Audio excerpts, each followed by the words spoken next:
Hello, I'm Dr. Azhar Alam, and today we'll discuss about where to get fistula treatment. So now fistula in ano basically is a very complex disease.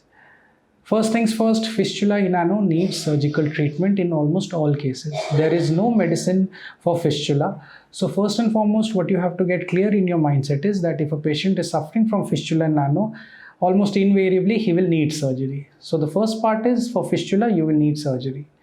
Next, let's discuss about what fistula is. So fistula in ano is basically a very complex disease, and there are two problems with the disease. Number one, it has a very high risk of recurrence. That means even after treatment, you can have the disease again. And secondly, with conventional surgery, there is a chance of incontinence. That is, you can lose control over your stools.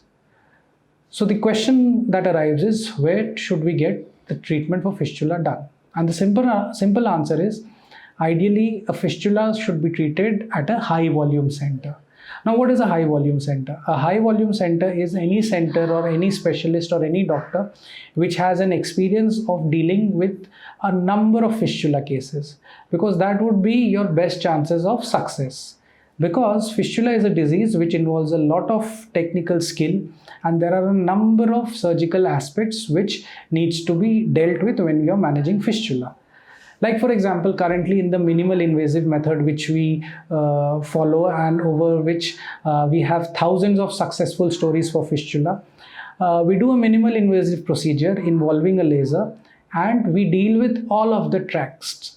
Now you consider a condition in which your doctor does not deal with all of your tracts. There are some tracts left behind.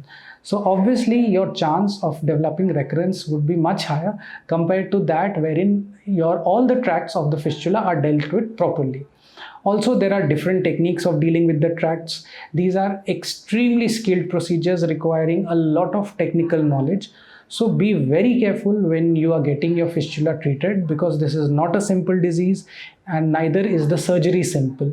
One wrong step can have very long-lasting negative implications, including things like incontinence, which is normally irreversible. So be wise, make the correct decision, and choose a high volume center for fistula, because that is which will give you your best chances of successful outcome. Thank you.